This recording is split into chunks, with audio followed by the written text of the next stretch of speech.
we procure our counter-UAS systems mostly from the open market, commercial open market, and we can turn around in a matter of weeks or months and get those into those operational environments like New York City and Los Angeles, which I believe could be not those cities, hopefully, but those types of high density urban environments with cell phones and satellites, trucks, and urban shadowing. Those are going to be the potential battlefields of the future. So we need to make sure that the potential program of record systems and non-program of record systems that DoD is considering are effective in those types of environments. And through that relationship, we can transfer those systems that are being considered by DoD to the FBI, to our operators, and under our 124N domestic authority, protect the homeland at real-world special events. Now, our folks are certified, trained to use this. This is not experimental. This is not test. But as we've seen, these systems that are potentially developed in the desert or operationally validated in the desert do not perform well in these urban settings. So that is one way that we're looking forward to expanding the relationship here over the coming years. If you're not tracking, we're also setting up a training center. Executive Order 14305 signed on June 6th by the President. One of the many things that Executive Order has done is stand up the National Counter-UAS Training Center for federal, state, local, tribal, territorial law enforcement. We are starting our first class this upcoming Monday in Huntsville. That has already benefited from the relationship that we've developed with the JCO, with PEO Missiles in Space, now PAE Fires, and other DoD, DHS, DOT-FA partners, and bringing in state and local law enforcement representing those FIFA World Cup cities and getting those folks, those technical folks, trained up in counter-UAS. They won't have the authority to do everything we do, either in DOJ, DHS, or DoD. We're waiting for Congress to take that next leap and expand. But that's a future pipeline for learning. So it's less about the development of platforms, but it's the development of learning and quickening that cycle. So as we learn how these technologies work in urban environments, what the proper TTPs are to apply them, we'll be teaching that down in Huntsville, and we'll be working with JIATF 401 on how that is being taught to our military counterparts in Fort Sill. So looking forward to your questions, and I'll turn it back to you, Adam. Thank you. And to our industry partners, you just heard General Ross mention CUAS like a set of golf clubs, and Mr. Torfey say that the days of pumping money into long-term programs of record are over. Have our government experts gotten this right? What CUAS capability exists in industry, and how do you see industry delivering on what the JIATF director is asking for? Sir? That for me? Yes, sir. All right, super. Well, first of all, Adam, thanks. Matt, thanks for having us, and General Gainey, thanks for what you did prior to setting the conditions for all this. I think there's a couple of foundational principles that are really important to really use as guiding vectors on this outcome. So first is that I am 100% into anything that operates on Moore's Law or something close to Moore's Law should not be a program of record. It's changing too fast. That's not restricted to counter-UAS things. There's many things in that domain. And so I think we just have to recognize that in this domain called counter-UAS, that the realization that it's changing so quickly is got to be a foundational construct of how industry thinks about this and how the government thinks about this. And that's hard to do. If the foundational construct is that the hardware is going to change very rapidly on this turn cycle, then you get really quickly to that we probably need to move away from the fascination of hardware to the decisive point of software. And that allows us the hardware to change on a very quick cycle and allows the commonality of how you command and control that hardware across the domain. And the open system architecture that Matt talked about is a piece of that. And so how do we think about, as an industry partner, how do we think about and how do we feel about realizing that there needs to be a stake in the ground, most likely, if we want to provide a weapon system for counter-UAS, not a component for counter-UAS. And there's a difference. And so what our warfighters need is not another radar or another high-power microwave or another laser. What they need is a weapon system that can use those things in an operational outcome. From an industry point of view, those kind of comments make you very nervous, make us very nervous. Because the idea that you're gonna have a program of record that's 20-year life cycle based on a doctrine from 40 years ago, and you're not gonna build thousands of this thing anymore. Because by definition, 3 years from now, you won't need that same thing, you'll need something different. So how do we think about our factories? How do we think about modularity of factories? How do we think about producing a factory that can do more than one thing and build a factory that is modular and changeable in real time? And then if you add to that the construct that the hardware is no longer the decisive point, then you quickly get to that government has to have a constant methodology to upgrade hardware, a constant methodology to test hardware. So whether that's the interagency from the FBI or whether it's with Matt Ross in a joint perspective, that the constant ability to run aggressive competitions and create opportunities for industry, and I'll say even from the large industries all the way to the small industries, to bring to bear their technologies, because those industries will bring that technology at different paces. And so one of the things that has to happen to that, and I think one of the things that industry gets frustrated with, is lots of demonstrations and no outcomes. It gets highly frustrating. And so years ago, we started this event, General Gainey and I, out at Yuma, and by the third event, the first two events, we didn't purchase anything, and I got lots of cards and letters from industry. Hey, just a waste of time, we're not buying anything. Third event, we've actually found something we wanted, and we ended up procuring something. So this idea of innovation and things happening fast has to be backed by, number one, a controlled way for industry to engage, right, on a repetitive basis that is credible and trustworthy in a competition, because industry wants competition. And then second, you actually have to do something with it. Because if you don't do something with it, then industry will go, it's not very interesting, nothing's happening. And I think the next piece of that as it relates to operationalizing this outcome, and I'll use an analogy. When I was a young infantry soldier, we could kill tanks lots of ways. We have to have that same mindset in UAS and counter-UAS. We need to be able to kill this threat lots of different ways. I am not the industry partner who believes that there is a perfect weapon system. It doesn't exist in my mind. You have to have, and I'll use the words of our great air defender, General Gainey, which is hard for me as an aviator to say. But you want to see things as far away as you can, start planning to kill them as far away as you can, and keep attritting them till they get to you. And hopefully you attrit enough of them that they're no more combat effective. That means you have to have lots of things.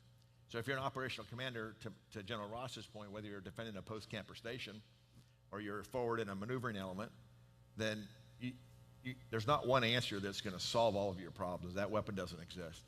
It's going to be a layer of things that are going to provide you. So what does that mean operationally for the Army?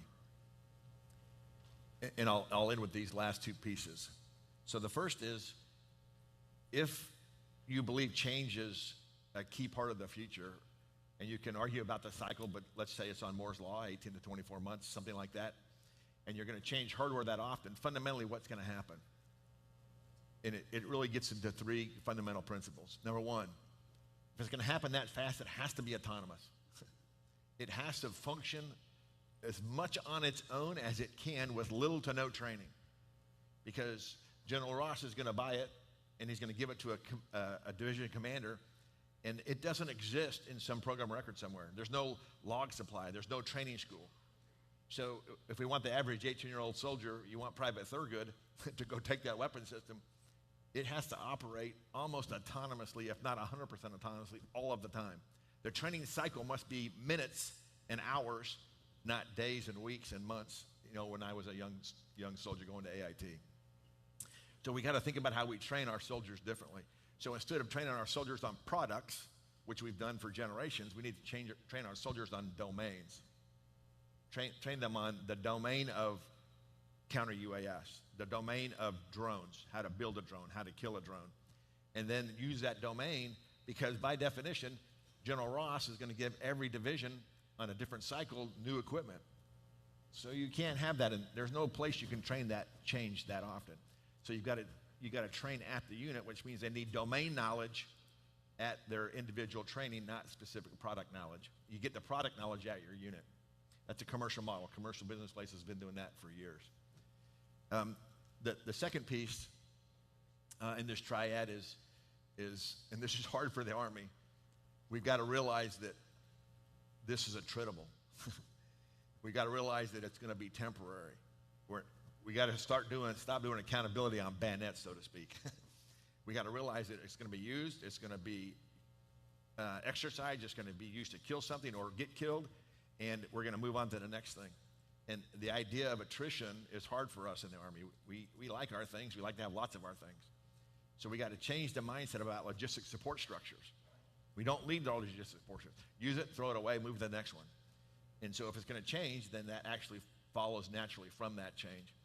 And then the last piece of this is we're going to have to not only interoperate with our agencies here, but we're going to have to find a way to interoperate with our allied and partner nations, right? Just as the fight, as General Ross said, doesn't stop at the fence line, it's not going to stop at a boundary line on a map. That fight's going to happen vertically and horizontally across the battle space. And so it's not enough just to have equipment that is good and what we need in the U.S. force and our agency forces. We've also have to tie that to our allied and partner nations, because that future fight, if there's going to be a future fight, is going to be in an all-domain, multinational outcome. So the policies associated with that Adam talked about earlier are really important. So look forward to your questions. Thank you, sir. Colonel Kelly, sir, go ahead. I'd just like to, please. One comment here on the private Thurgood. Training, the importance of training, I think it's a very important point. I could not agree more on two things. Number one, attritable systems. Now, your counter-UAS load is just that. It's a basic load, and it will be expended. And we have to think about it that way. We're going to think about it the same way for our offensive UAS here in the near future. It's taken us time to get there because company commanders want to stick them on their property book, and they want to do a flipple when it's lost in training. But they're expendable, and we should be procuring them at a price point that ensures they're expendable, and we should train with them as if they're expendable, or we'll never have the proficiency we need to use them effectively. And then the second component there on the importance of training, with counter-UAS, this is just an observation, we really want, especially in our warfighting formations, to remove that problem from our formation. Like, hey, I'm getting peppered with UAS. Can you just take that problem away? Just give me a system that I can stick on the truck, and it'll make sure all the UAS go away. I don't think that that's a realistic model. And for all of our other warfighting tools, their effectiveness is directly dependent on the proficiency of the operator. My rifle only works if I'm a trained marksman. And the same thing is going to be true with counter-UAS. And if we don't have the ability to array systems in a way that's artful and informed by the threat, and then employ them in a way that's responsible, of course it's not going to deliver the outcome that we had intended, but it's an important distinction that's often left out of the counter-UAS discussion. So I appreciate you bringing it up, sir. No, it's important, right? If we're going to believe in change, and we want that to be a basis of our future, then that training has to be very deliberate. It's going to happen at the unit level because it's going to change at the unit level. And the autonomy piece is going to enhance the usability of the equipment. They can't spend 5 weeks training on an autonomous counter-UAS system. They got to put it on a vehicle, get it on the vehicle, give the class, get in the fight, and operationalize it for the needed outcome. Because every fight is different, right? Every fight is different. Matt Ross said this. What you need to defend a post-camper station may not what you need in a movement to contact. But the ability to flex that across the joint force, across our agencies, across our allied and partner nations is going to be really important. So this autonomy piece is going to be really important to plug and play, as Matt's talking about, right? If I want to put this in there today, I can't afford to integrate something for a year. I can't afford it. It has to happen in hours and minutes. not weeks and days. Gentlemen, thank you. We're hearing a lot about the change in the buying, the change in the training, the change in a paradigm mindset. We heard the Secretary of the Army yesterday talk about the need for right to repair and to be able to do this forward. Colonel Kelly, I'd like to bring you into the conversation talking about the defense industrial base, our big primes. Is industry, do you agree with General Thurgood's assessment on Moore's Law for the CUS domain, and how do you see the defense industrial base adjusting with us? Yeah, thanks for the question. I do agree with General Thurgood's comments there. I also agree with General Ross, sir. There is no silver bullet for this particular threat. The threat is incredibly versatile. It is very low cost, highly producible, which means our potential enemies can have thousands of them, and they can replace them very rapidly on the battlefield. And so, and if you look at the tactics, techniques, and procedures that are being employed today, in many cases, it's not one or two UASs that are coming at you. I mean, just in Europe, 27 and 28 September, there was a raid in 6 hours of over 400 UASs at a defended asset there. And so I think you do need multiple different systems, but to the point earlier, they can't take 6 months to train someone on to be able to use, because the technology is going to roll over very, very quickly. I think there's a sensing challenge, particularly when you're talking about the very small ones, small counter-UAS. There's an effector challenge, whether that's kinetic, non-kinetic, and then, of course, there's a command and control challenge. And so bringing all that together and bringing it together in a way that is rapidly upgradable is a challenge we're going to have going forward. Sir. Industry is paying attention, but to your point, sir, when you've got 1,000 different unique requirements that are out there, we could use a little bit more clarity in where do you want us to focus, so that we're not going after 5 or 6 different types of things at one time, that we're developing what you need to accomplish your mission. Can I pull the thread on that a little bit, sir? General Ross, to you, we heard what Mr. Kelly just said, and I want to go back to something General Thurgood said. He said, it's not just about hardware being the decisive point anymore. We need to think about this as weapon systems, that there needs to be a government methodology, whether it's the data standards. How do we take components from such a large, diverse industrial base and make them into a weapon system that's effective? How is JIATF 401 going to develop that government methodology, not only across the Department of War, but through the interagency? So we've talked about this a few times, and again, if this was an easy problem to solve, it would already be solved. That's right. But standardizing how we send and receive information between sensors, effectors, other tools that would allow us to track over time. Just clarifying how information will be sent and received with baseline standards is really important to make sure that we can have that suite of capabilities and truly plug and play. And so we've spent some time thinking about it. Right now, what we end up doing in the department is we pay a lot of money for integration. In fact, we have multiple integration partners to make sure that our systems work together. That may work now, but that should not be the model that we move towards in the future.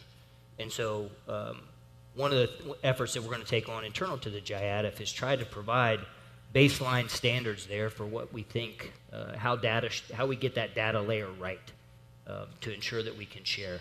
And if we get it, if we get that right, it's going to make it a lot easier in areas where we have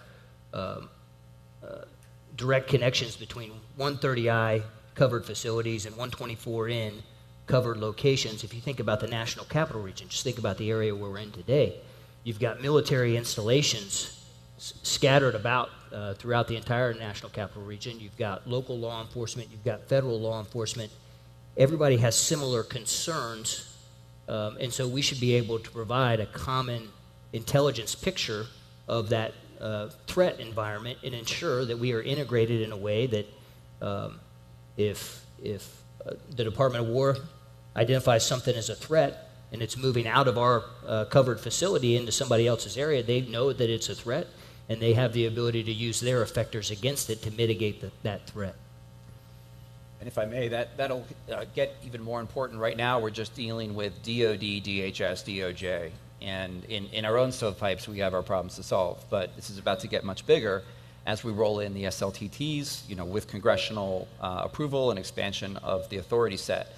So interoperability is going to become massively more important. I would argue that a lot of the standards are already out there.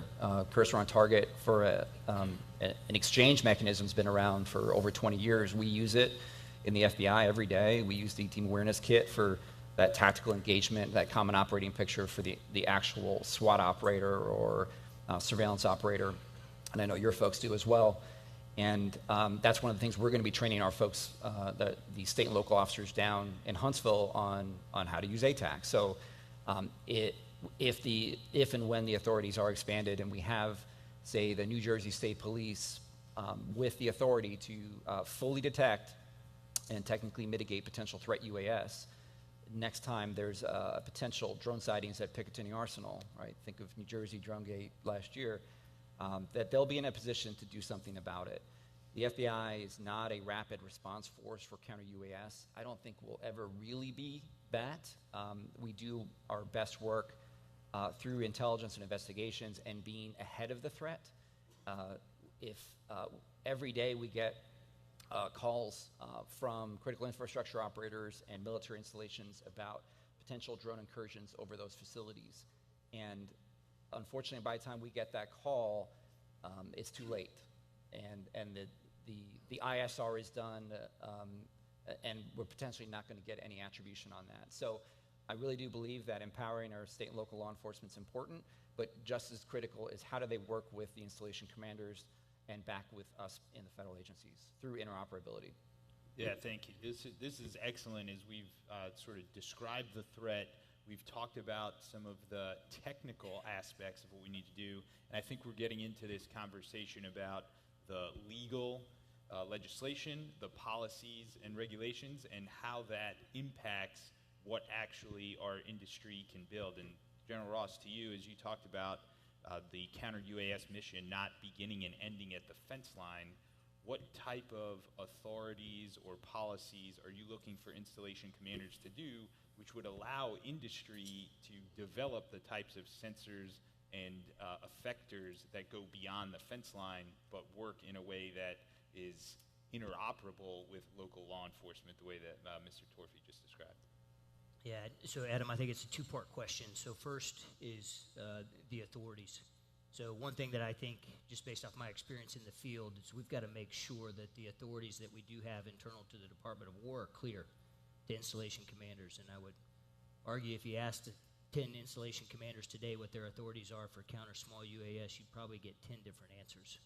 At a minimum, for certain, I know you wouldn't get just one. But that should be really clear. So we're pursuing that right now when we're working with OSW Policy and Office of General Counsel to make sure that we use the full extent of the authorities that were intended in the existing National Defense Authorization Act. In parallel, we do have a legislative proposal forward, working with the interagency for the expansion of counter-UAS authorities. For us, inside of the Department of War, we focus on the 130I covered facilities with a couple different for a couple different reasons. Making sure that their authorities are clearly understood by installation commanders, we can do that today. That doesn't require a legislative proposal. Making sure that we understand what information we can share between the installation commander and the local authorities, that requires some clarification. So if somebody identifies, we have the ability to sense at range, and we identify something that is appears to be nefarious, it's an unknown UAS, and it's moving towards the fence line, we should be able to pass that information. If we have the same, a suspicious unmanned system that is consistently or on a recurring basis incurring over federally protected airspace, that's a problem, and we should be able to not only identify it, but store that information and then track it over time so we can identify those areas where there's a pattern. If that happens at Fort Drum and then Fort Bliss and then Fort Sill, Well, that's also interesting, and it's something we would want to know if we were going to pursue some type of legal outcome there. I also think that it's important from a 130I perspective that we understand the existing criteria, and I won't go into all the criteria that are required for a covered facility today. But what I would say is, to installation commanders is that if you're having trouble getting a 130I packet approved, let me know, and we'll do everything that we can to help. Can I add to Please, that? yes, sir. Is there anybody in here from the FAA? Okay, maybe you should challenge this then. One of the things that when I was at the War College, I wrote a paper. I wrote a thesis on how you, in those days, how they integrate UAS into the national airspace system, and what are the pitfalls and pros and cons of operating UAS in the national airspace system. I didn't realize, 20 years later, I'd be in that kind of business. But one of the biggest concerns for the FAA is really two things. One is, how do I determine the intent of an unmanned system? And Matt just talked about that. How far out can I determine the intent of that system to do something nefarious or not nefarious? And then how do you do that with an unmanned system? It's a little easier with a manned platform, right? It's a little easier when you're in a combat environment. But here in the national airspace, it's pretty hard. If you look at the international airport at Singapore, is a really good example of the integration of military assets with civilian assets on an airfield that has international outcomes. And so this policy piece that Matt's talking about is, there are some really good examples of how we've solved that problem set. Not that it's the example, but it's an example of that outcome. The second piece of that is if we do determine the intent, we can determine the intent of an unmanned aircraft. At what point, beyond the fence line or in the fence line, number one, can I take action? And number two, what level of authority gets to make the decision to take the action? And those are really hard outcomes, right? What level of authority do we want? Do you want Private Thurgood to make that decision, or do you want General Ross to make that decision? So it's not only determining the intent, but it's the authority at which level you can engage, especially here in the national airspace, and at what distance you can make that engagement. And so I think as we think through the policy pieces of that, and how we think about the national airspace, right? Because if you're the FAA, you want the most, I don't mean to sound harsh, but you want a very conservative approach because you want the highest safety margins you can possibly have in the national airspace. And so that approach has to account for an operational outcome that General Ross is talking about. Just one point on that. I was having a conversation with the installation commander the other day, and they said, okay, hey, I've got this capability now. I have the ability to sense. If I sense a drone and I can determine that it's a threat that I can engage either under my 130I covered facility or under the standing rules for the use of force, who am I supposed to call for my target engagement authority? And I said, you're not going to have time to call anybody. If this is truly a threat, it's got to be decentralized. Yep. It just has to be. And so we've learned, or we have some lessons that were reinforced over the past 20 years, especially as conflict started to change overseas, and we withheld approval authority for actions at a really high level. I think that's dangerous. I think we've got to push that down, and we've got to trust people. And when I talk to folks about authorities, I ask for a wide breadth of authorities, and I say, you give us the authorities. That does not absolve us of accountability. And so at the end of the day, we're going to hold an individual responsible for the actions that they took or did not take. The authority does not absolve them of that accountability. If you think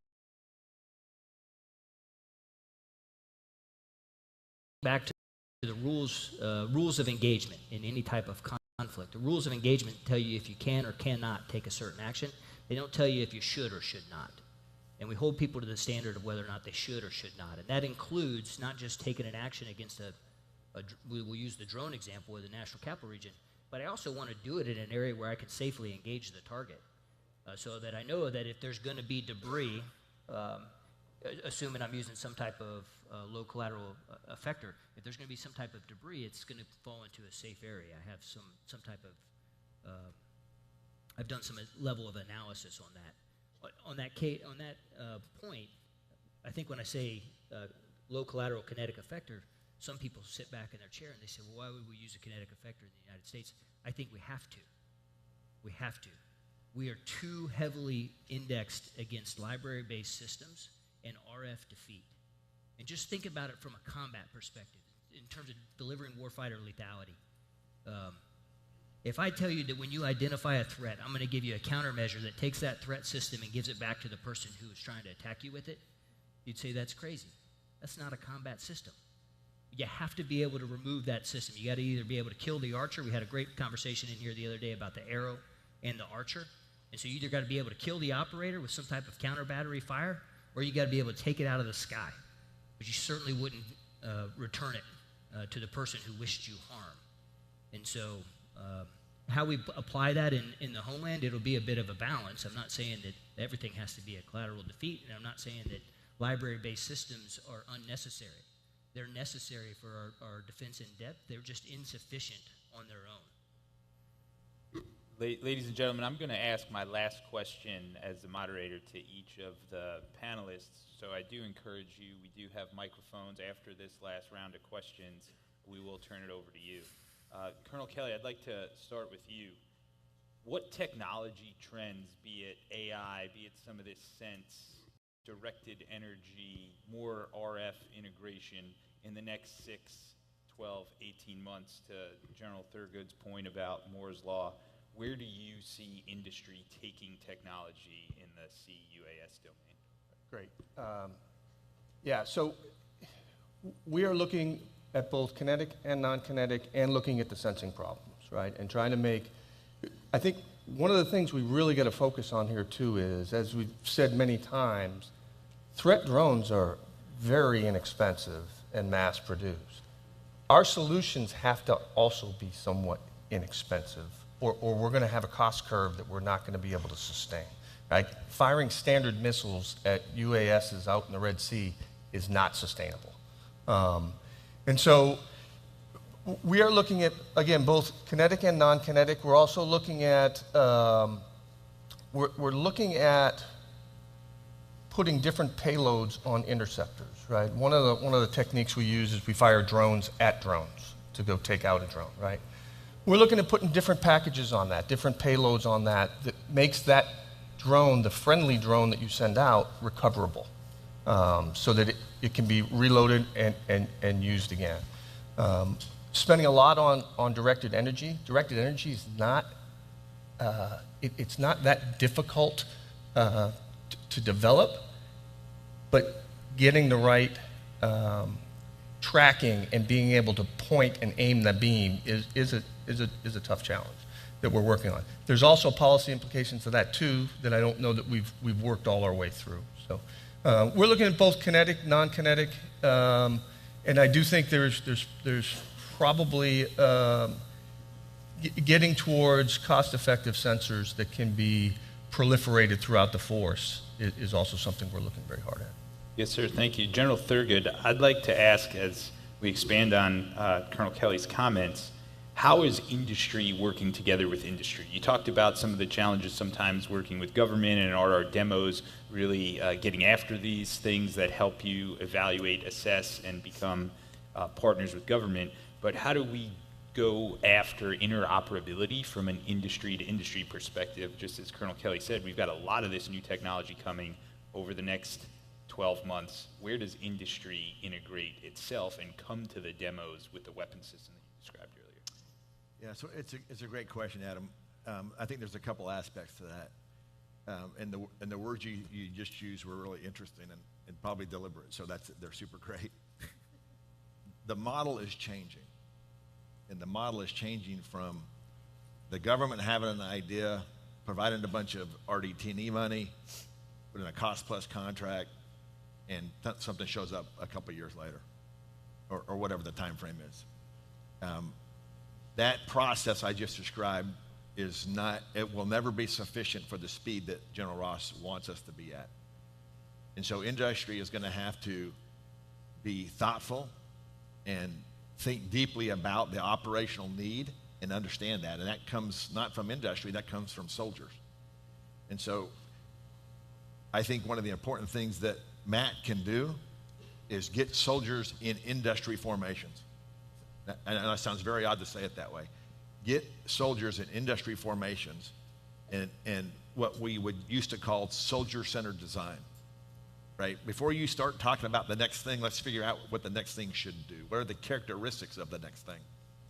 I think that's really important. And I think companies that spend a lot of time thinking about that aspect of the future have a real chance to be successful. I think the second part of that is we have had measures of performance that we get evaluated in contract evaluations for a long time. I see Jason Jeffers here. We were talking about this last night, one of our great contracting leaders in the Army. We've talked about normally in our selection process, it's cost, it's speed, it's performance, it's PK, it's whatever those performance requirements are. If our fundamental premises were going to change a lot, maybe our fundamental evaluation process should be, what is the flexibility of the system? It's a different way to think about the problem set. How quickly can the thing I buy adapt? Can I buy it and it's never changeable? Can I buy it and make it modular?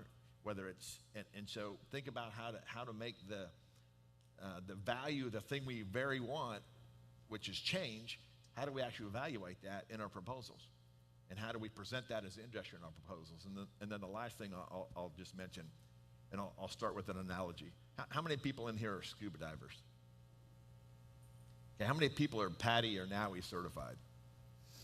Where did that standard come from? It was totally made up. It was the people that love to dive realized that there needed to be some criteria for that. They got together and they made up this rule set. It's not controlled by the government. It's totally controlled by that group of people. I think now in history, probably more than ever, industry has a chance to self-organize. Industry has a chance to get together and figure out a standard. Now, we can wait for the government to tell us that answer, and that will be really hard to do because, as Matt said, the services are on their path, right? And so this flexibility piece, and we can use the words of MOSA and open system architecture all we want. There's a little checklist you get from the government that tells you you're MOSA certified in your open system architecture. It's pretty interesting. It's insufficient to get to the flexibility we need. And so I think about industry. How do we get together, and how do we present solution sets, not as individual companies, but as an integrated defense industry? That's really hard to do. It's a super hard task. But I think there's a time now, an opportunity now, to do that. And if you look at the NORTHCOM Commander, General Gio, and the fight that he has to defend this nation, everything coming into this nation and his combatant command is coming from outside the combatant command.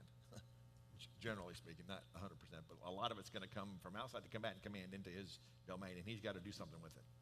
So I think that ability to integrate and be flexible is going to be the key, and I think industry can help do that. And some of the history that we have to walk away from. Thank you, sir. Mr. Torfey, I'm going to ask a similar question to you. The FBI, federal law enforcement, coming out of our nation's greatest tragedy in 9/11, we figured out how to data share and work together as a whole of government with the FAA, with other international partners in preventing crime and law enforcement. How do you see the communication and data sharing, and the FBI, like you said, leading some of the training for the nation and local law enforcement in sharing this information, even with the FCC, about where threats, either just criminal or adversary alike, are trying to use the other aspects of our society and our federal government to affect threats against the home? Great question. We're very limited right now by the handcuffs placed on us by 6 U.S.C. 124N. So when we collect UAS detection data using what we would call a 124N level system,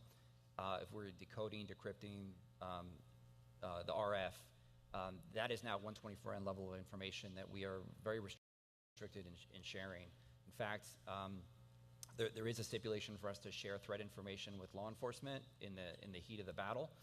But after that, we currently cannot effectively share that information outside. And that's troublesome to me, and I highlighted that in some recent testimony to Congress, that we have, on the one hand, remote ID standard here in the United States, which effectively requires the vast majority of drones out there, over 250 grams, to transmit basic telemetry about where the drone is and where the operator is. And on the other hand, when we try to decode information that is not remote ID, so if someone alters it, tampers it, disables it, we are restricted in how we can collect that information, severely restricted, and how we can share that information. So that's one of the things that needs to change, in my opinion. I'm a drone hobbyist myself, a little bit, right, with the kids, and I respect people's privacy, civil liberties to fly drones in the national airspace, but obviously there's limits to that, and the remote ID rule, after a long rulemaking process, has been developed. So that's an issue with the sharing. It's also a potential opportunity on the technology side that I see, in that remote ID is the rule of the land, and it is an opportunity for all critical infrastructure operators, state and local law enforcement, federal law enforcement, when we're not operating under 124N, to detect and to take action through ground intercept teams.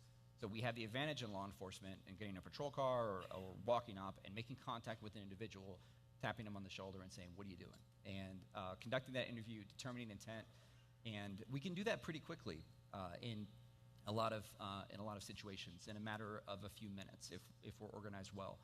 And that is a TTP that we'll be sharing with our students down at the school. That's a TTP that we need to share with the JIATF 401. We're also engaged overseas with our partners through PA Fires and their international sales program to high-threat countries where there is a drone problem, and engaging with the legal attachés, so that, yes, there are technology solutions, platform solutions, but more importantly, in my eyes, there's TTP solutions and there's learning solutions about how the law enforcement agencies surrounding our facilities in those threat countries or potential threat countries can defend our facilities as well as their own homeland. So, we've had engagements all over the world over the past 18 months, and we have a full lineup through the next 12 months that we're excited about. So on that point of remote ID, that is an opportunity for us to determine if someone potentially is a threat or not. If they're pushing out remote ID and our 124N level systems are showing the same data, that's a potential good sign in assessing their intent. If, on the other hand, we have an object in the sky and we have RF that's decoding it and showing a position or not, and we don't have a remote ID signal to go along with that, or the remote ID signal is in opposition to what we're seeing from the other systems, that's a strong indicator that we have potential nefarious intent. So, we're leveraging the rules and the technologies that are available to us, and we can distribute those out, make every FBI agent or police officer a little remote ID sensor out there in the audience, in the Super Bowl parking lot, or wherever, as a distributed, extremely low-cost detection suite. It's not going to get everything, but it's a layer that we can bring into the defense in-depth concept that the General referenced. Thank you. Before we invite the audience for their questions, General Ross, sir, how do you respond to what you've just heard in this final discussion piece, and how do you envision the JIATF? Where will it be in 12 to 24 months? First, Adam, I want to hit on just a couple of the specific points. You referenced September 11th, and if you recall, what came after September 11th was the Intelligence Reform and Terrorist Prevention Act that ensured that we shared information just like you're describing, Mike. So one of our goals over the next 12 months is to make sure it doesn't take a 9/11 type event with an unmanned system for us to come together and work as an interagency. So we've got to drive with that sense of urgency. What September 11th gave us is that sense of urgency and that the ability to rally around that. In the absence of that, we've got to ensure as leaders that we reinforce the importance of it. Second, to Bob and General Thurgood's points on moving quickly, I said previously, and I'll say it again, I only have one measure of effectiveness, and that's delivering state-of-the-art counter-UAS capability to the warfighter at home and abroad, and doing so quickly. that comes at a little bit of there's a cost of that. We do have to be able to move quickly. The systems we procure should be adaptable. But in an area like this, where the technology is changing so fast, the question I ask myself is, how much effort should we put into that rapid iteration versus how much should we put into that longer-term development and innovation for the game-changing technologies, the high-power microwave, the high-energy lasers? We know that they're going to have we're using some of them today, and some of them just last week as we're refining those capabilities. We still have a requirement for that longer-term development, and it's helpful because what you may be asking yourself is, what is the JIATF relative to the services, and who's running programs of effort or programs of record? I think those longer-term efforts that require full MLPFP integration, so they require soldiers, sailors, airmen, and Marines to operate. They require facilities and doctrine. The services are going to continue to pursue those efforts, and I think that that's appropriate. In those areas where we're iterating rapidly, that's where the JIATF's going to come in and be able to help. And then the goal is that over time, those start to come together. But it's a question that I've gotten a lot in terms of what the JIATF would do. And just for any of our other service partners or for interagency partners, I truly believe that if we give you a solution that comes with a cost, that's not success for us. We need to focus on low-cost, attritable systems, and in those areas where systems require a little bit more complexity and integration to be able to fit into a warfighting concept, if there's not a service to transition that to or to sponsor that, then that's not a worthwhile effort for the JIATF. Thank you very much. Ladies and gentlemen, there are microphones for your questions. Please just introduce yourself and either direct a question to a specific panelist, or we'll help field it from here. Sir. Hi there, it's Paul Norwood with BTS. Mr. Torfey, you had mentioned intelligence-led operations. For General Ross, what role does the task force have to play in tasking requirements under the Defense Intelligence Enterprise to make sure that that left of launch aspect is addressed? And then as you work your way through the targeting cycle, what about the forensics on the backside of that? And how does that enable, if there is a relevance to attack the network or something along those lines, how does that enable what you would try to do for capability development and for operations in the field? Great question. And so I appreciate the question. First, for the left of launch. Left of launch here inside of the homeland, because of the tools that we'll use to get after some of those threats, it does require an interagency response. But it differs in kind, but not in principles, to how we would fight overseas. The way the Department of War would fight overseas is you would also look at left of launch. And anybody who has gone through a targeting cycle, they understand what their high payoff targets are. I'm looking for C2, I'm looking for logistics, I'm looking for air defense capability. And I do that because I'm trying to enable maneuver later. You asked a really good question about forensics and exploitation.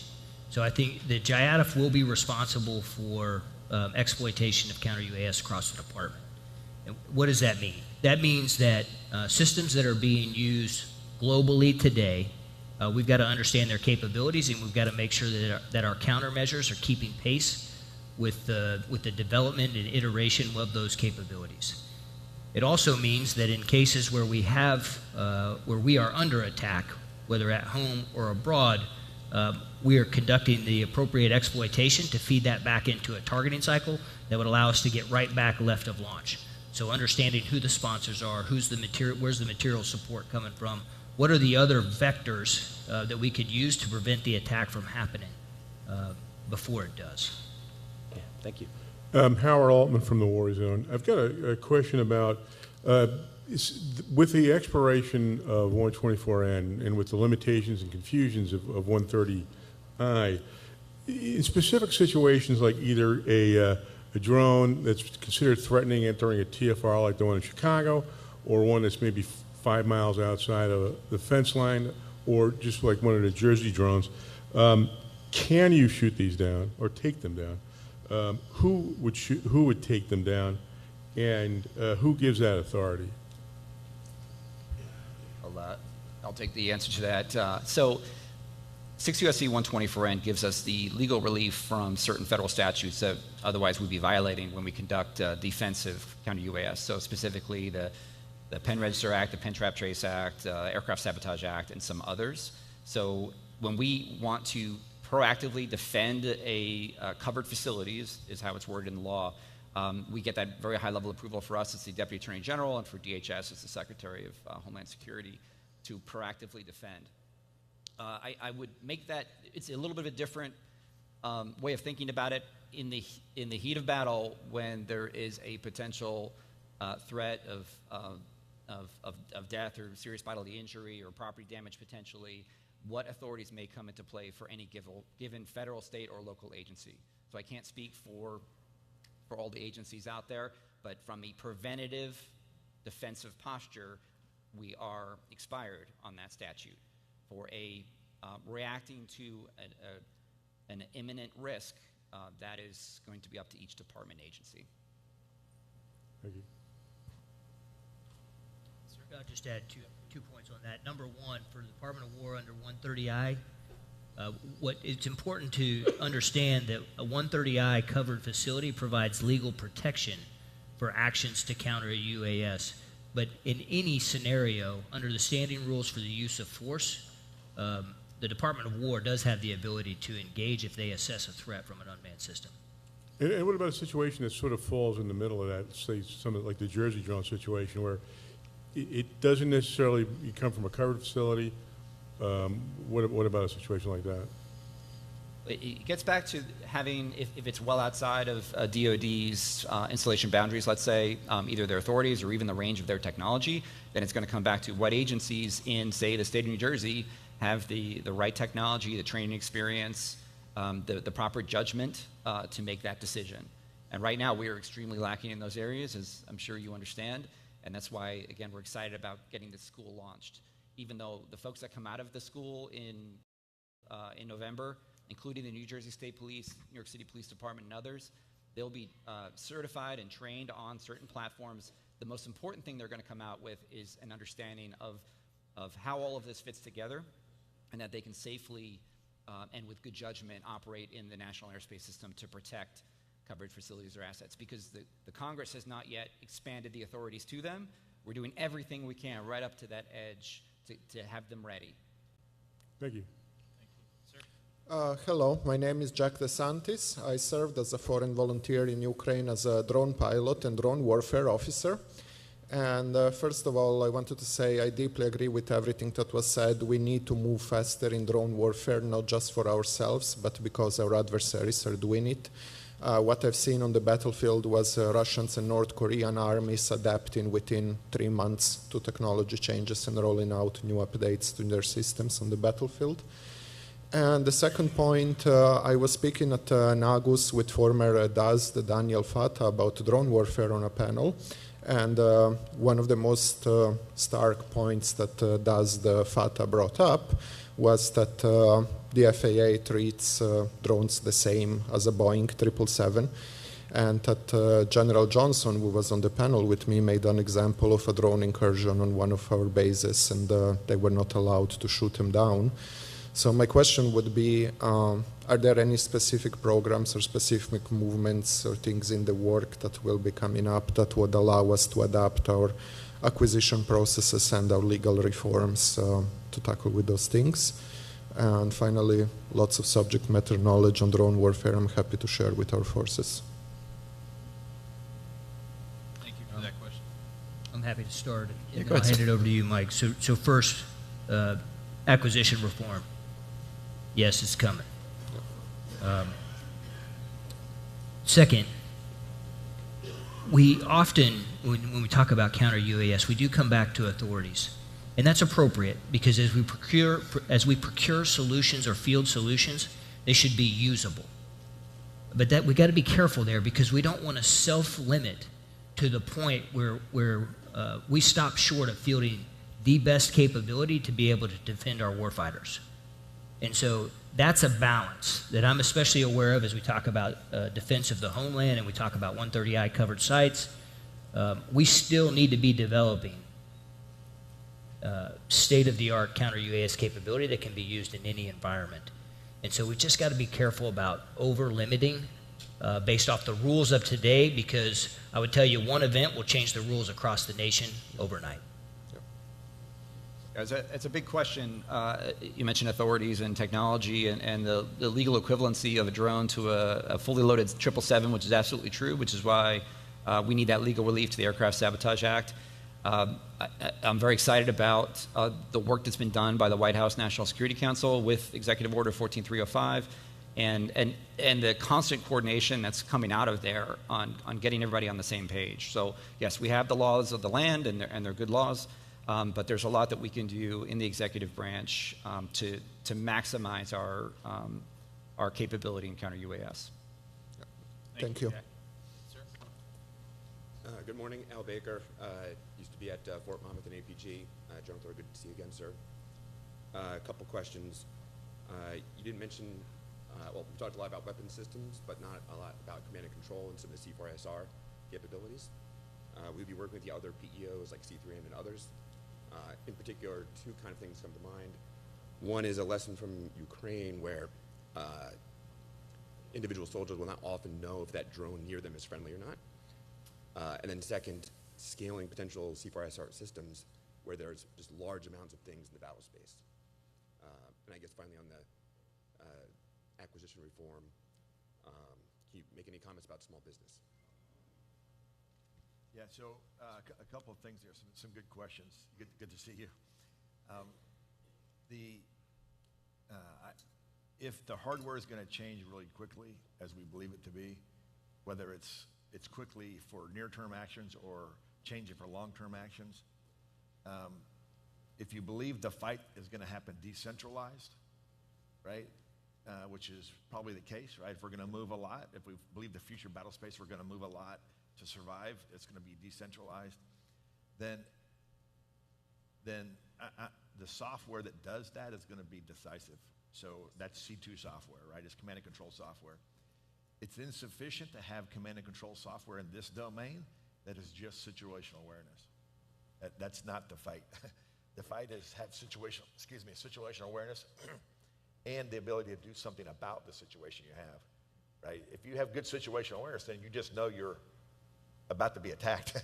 It's better to know it and then have an ability to do something about that, to affect that potential outcome. So I think that has to be part of the weapon system solution. From my perspective, I think it is a decisive point. A lot of people talk about acquisition reform, and there's certainly room for improvement. I would postulate, and you've probably heard me say this before, the stuff we did in the Army's Rapid Capabilities and Critical Technology Office, some was really great and some didn't work at all. That's perfectly fine. Not everything works, but you got to have that risk to do that.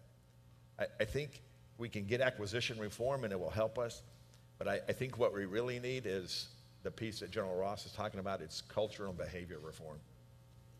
We need the ability to have authorities and accountability for the outcomes.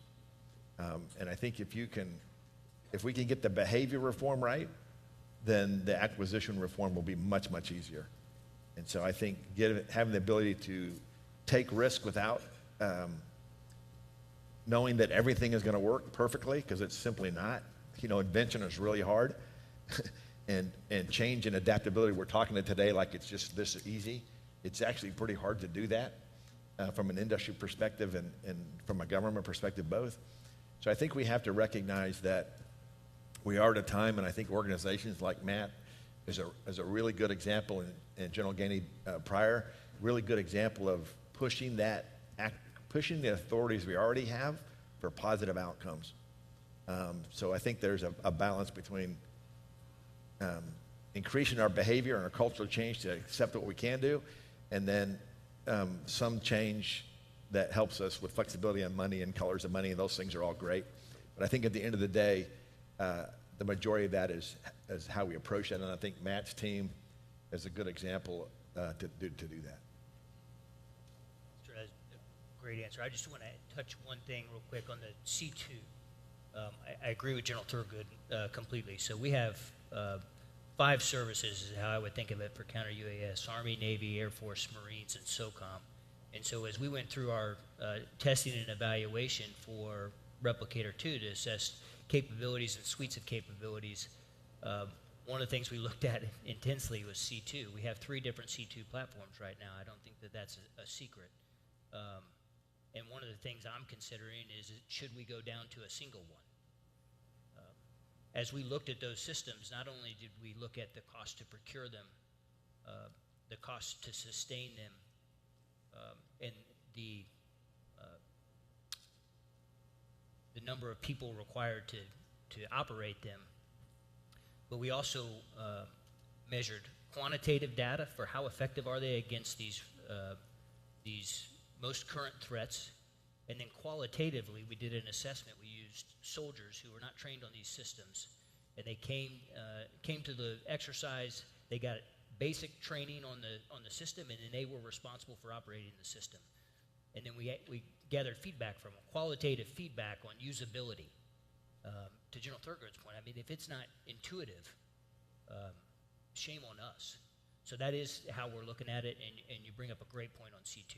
Second, for small business, I owe you more detail, but we want to incorporate small businesses. We need small businesses. We need that innovation. We need people with new ideas, and we've got to be able to have a consistent dialogue with you so you understand what our challenges are, and then you've got to have a way to come back to us as a department and say, hey, I think I've got an idea, or I've got a prototype. And I should be able to tell you that entire ecosystem across the Department of War, hey, here's where you come when you've got a new idea and a prototype. And then you're at TRL 3, 4, 5.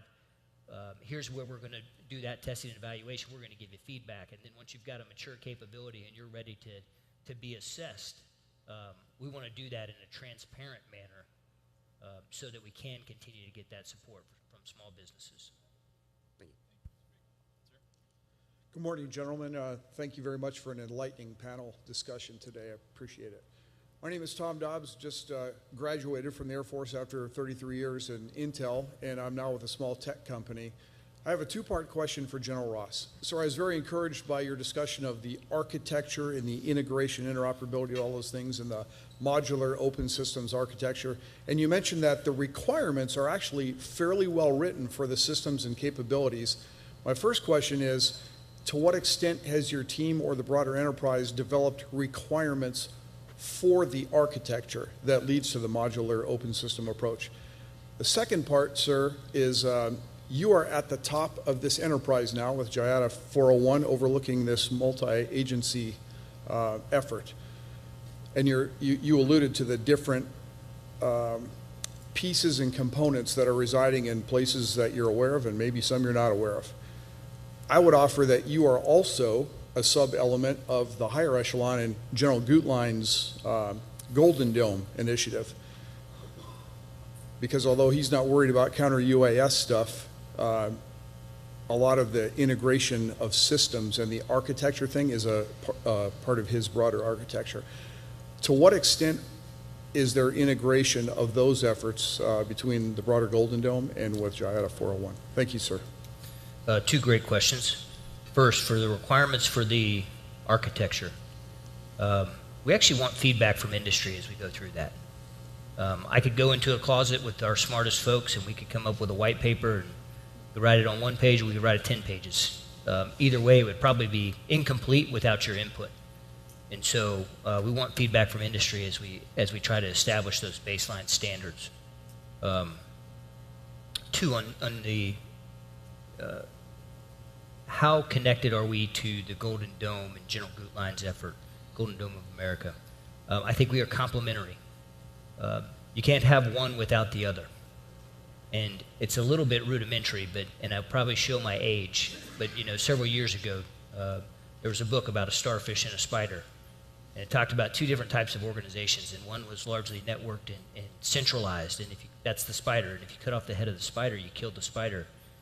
The starfish was different, and I always thought of it as below the spider, but if you cut it in half, cut it into pieces, you just get more starfish. And so I think about distributed counter-UAS in that manner. And so we have to have the ability to operate independently and autonomously. And so if that's in Alaska, If that's in Maine, should those systems be able to talk to one another? Yes. Do I have to share the data from every counter-UAS system across the nation in real time? Probably not. I should be able to if I needed to, but I would overwhelm my architecture pretty quickly.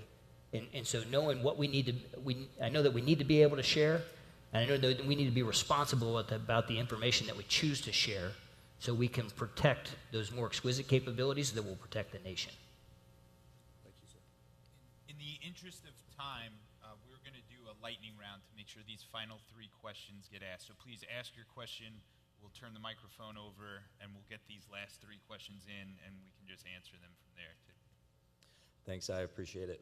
Michael Marr with Breaking Defense. My question is about support for local law enforcement, particularly for the equipment, beyond training and those types of things. Is there like material transfers through like a 1033 program, considering some local law enforcement agencies might not have the resources of like NYPD, for example?